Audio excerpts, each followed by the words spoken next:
June 1st is just days away, and with it also comes the beginning of hurricane season. Last year, the season made a lasting mark across the CSRA because of Helene. And Fox 54's Tori Smith shows us how this is impacting preparations ahead of the new season. Many were not prepared for Hurricane Helene last September, and having a generator became extremely important and valuable as the CSRA recovered. Now with Helene 8 months in our past, many have different thoughts on having a generator and keeping it serviced. It's something you don't think about until the worst is to happen.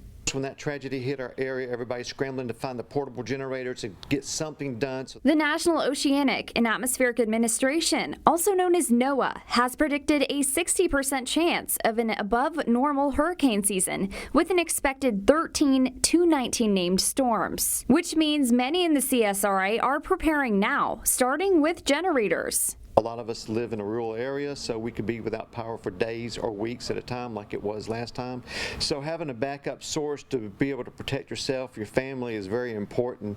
Tony Duggan, the CEO of Mr. Sparky's of Augusta, says finding what's right for you and your family is important when looking for a generator. His company installs generators, and whether it runs on natural gas or propane gas, there are options for you to choose from. 72 system allows us to power the whole house. So every light comes on, all that comes on. When you go to the stove, it comes on, your air conditioner works, everything works.